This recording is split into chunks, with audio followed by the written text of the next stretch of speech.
அப்படி வைராக்கியத்தில் ஒருத்தருக்கிற ஒரு 1.5 மாதத்துக்கு சோறே செஞ்சாமல் படுத்துக்கிறாங்க. என்ன அப்போ எது வத்துது எது பெருகுதுன்னு பார்த்துக்கலாம். உப்பு கட்டை இருக்கியா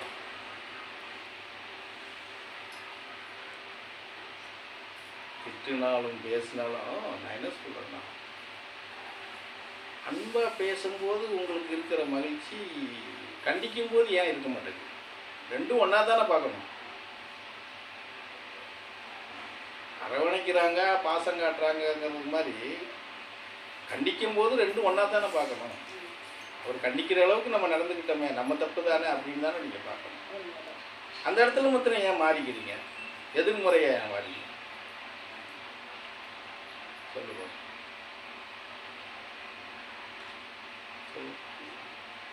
நான் ஒன்றும் சொல்ல மாட்டேங்க. ஒருத்தர் வீட்டில் கோச்சிக்கிறது கோச்சிக்கலாம் இல்லை, வீட்டில் நீ கோச்சிக்கலாம் தாராளமாக. அப்போ நீங்கள் என்ன பெண்கள் புருஷன்கிட்ட கோச்சிக்கலாம், பிள்ளைகிட்ட கோச்சிக்கலாம். புரிஞ்சதா? ஏன்னா 4 நாள் போகணும்னா 5ஆவது நாள் நீ அவனுக்கு தேவைப்படுவேன். சாமி தங்கம் சரணம்னு அவங்க உங்கள்கிட்ட பணிஞ்சிடுவாங்க. இங்கே நீ எத்தனை நாளைக்கு கோவப்பட்டாலும் நீ தானே நீங்கி வீராந்து போய் கிடக்கணும். இப்படி 4 பேர் இருக்கிறீங்கன்னா ஒருத்தர் சாப்பிடாம குப்புறப்படுத்து கிடைக்குன்னா கூட இருக்கிறவட்ட அவன் சாப்பிட்டாலா இல்லையான்னு கேட்டுக்குருவேன். அவ்வளோதானே தவிர ஏன் சாப்பிடலன்னு ஓன்றது நான் கேட்கவே மாட்டேன். எப்படி கூட இருக்கிற சாப்பிடாம படுத்து அப்படியா கிடக்கட்டும் அப்படின்ட்டு நான் பாட்டுக்கு வருவேன். புரிஞ்சதை நான் சொல்கிறது? வீட்டில் படுத்து கிடந்தா இவன் 4 நாளைக்கு சாப்பிடாம படுத்து கிடந்தா 5ஆறு நாள் ஆஸ்பத்திரிக்கு தூக்கிட்டு போகணுமாடா? இந்த வம்பு எதுக்குடா? செலவு நமக்கு தானே. அவன் பக்கத்தில் உட்காந்து எந்திமா ஏதோ ஒரு வகையில் ராசி பண்ணிட்டு போயிடுவாங்க. பிள்ளைகளாக இருந்தாலும் அதுதான் செய்ய போகுதுங்க. புரிஞ்சது? அங்கே கோவிச்சுக்கலாம். ஆனால் இங்கே கோவத்துக்கே இடம் கிடையாது. அடித்தாலும் உதைச்சாலும் திட்டினாலும் காரி துப்புனாலும் கோபத்துக்கு இடமே கிடையாது.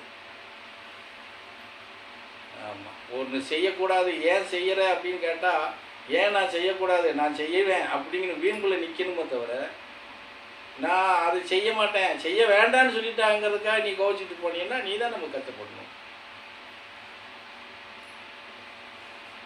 புரிஞ்சதை நான் சொல்கிறேன். அப்போ அதெல்லாம் நீங்கள் தான் படிச்சுக்கிறணும், நீங்கள் தான் தெரிஞ்சுக்கிறணும். எல்லாமே நாங்களே சொல்லி கொடுத்துட்டு இருக்க முடியுமா? சொல்லி கொடுப்போம். எப்போ சொன்னதெல்லாம் கேட்டு நீ நடைமுறை ஆகிற வச்சு வச்சுக்கோ, அப்போ சொல்லி கொடுப்போம்.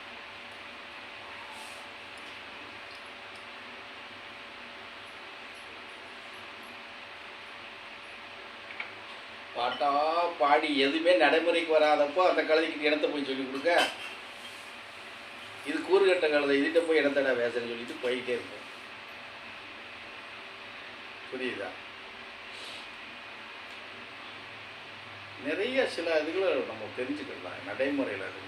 நாங்கள் நடந்துக்கிறது அப்படின்றது ஆனால் உங்கள் பார்வைக்கு என்ன தெரியும்னா, லட்சுமி அம்மாட்ட மாத்திரம் சாமி நல்லா பேசுகிறாரு, ரேவதிக்கிட்ட நல்லா பேச மாட்டேங்கிறாரு,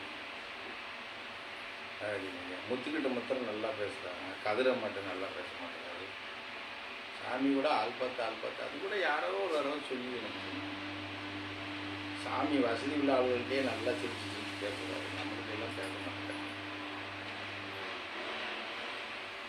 அதை சொன்னாங்க. ஆமாம் ஆமாம் ஆமாம்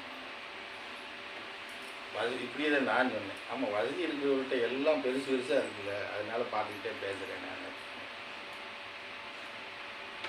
அந்த மாதிரி எனக்கு அதெல்லாம் கிடையாது. நீங்கள் வசதி உள்ளவங்களா வசதி இல்லாதவங்களா அப்படிங்கிறதெல்லாம் கிடையாது. இவங்க இருக்கப்பட்டவங்களா இல்லாதவங்களா அதெல்லாம் எனக்கு தேவையே இல்லை. எனக்கு தேவை என்ன தெரியுமா? சொல்லுங்கள். உன் ஆன்மா தான். நீ அழகாயிரு அசிங்கமாயிரு எப்படி வேணாலும் இரு. எப்படி நான் ரசிக்கிறது உங்ககிட்ட எதை ரசிப்பேன்னா உன்னுடைய ஆன்மாவை தான் ரசிப்பேன். உன் ஆன்மா எந்த அழகில் இருக்குது, அது என்ன சித்திரத்தில் இருக்குது, அது என்ன இதில் இருக்குது, அதைத்தான் பார்த்து ரசிப்பேனே தவிர உங்களை பார்த்து ரசித்து நான் என்ன செய்ய போகிறேன்? இன்னும் சொல்ல போனால் 20 வயசு 22 வயசுலவே நான் எவ்வளவு ரசித்தது கிடையாது. 64 வயசுக்கு மேலேயே ரசிக்க போகிறேன் பொம்பளையே நான். அதுவும் சொல்ல போனால் பீசூரியே 17 வருஷம் ஆகிப்போச்சு. உங்கள் பாஷையில் நேரடியாக சொல்ல போனோம்னா என்னுடைய பகவான் எனக்கு பீச உருகியே 17 வருஷம் ஆகிப்போச்சு. புரியுதா? இதில் என்ன உங்களுக்குள்ளே எதுக்கு அந்த எண்ணம் கற்பனைகள் வருது? அவங்ககிட்ட சாமி நல்லா சிரித்து பேசுகிறாரு, இவங்ககிட்ட சிரித்து பேசுகிறாரு. இது ஒரு பக்கம், இது ஒரு பொறாமை, அது ஒரு பக்கம் நடந்துக்கிட்டு தான் இருக்கு.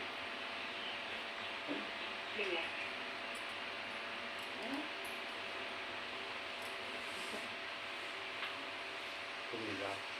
எனக்கு ஆன்மா எது என்னோட இணைஞ்சு போகுதோ நான் அவங்ககிட்ட நான் பிரியமாக தான் இருப்பேன். அதில் மறுப்பெல்லாம் ஒன்றும் கிடையாது. பயப்படணுங்கிற அவசியம் எனக்கு இல்லை.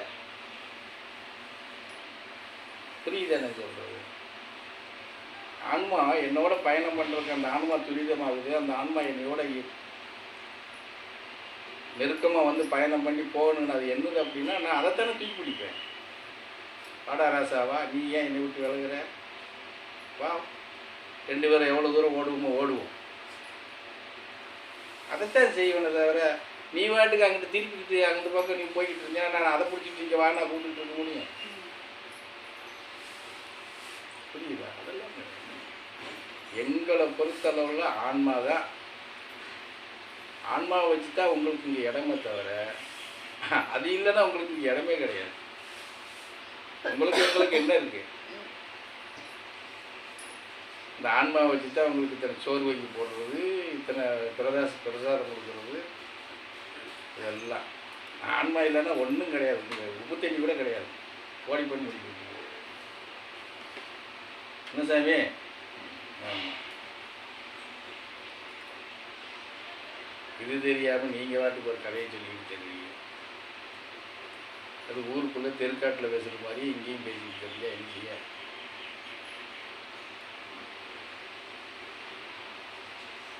சொல்லுங்கப்பா.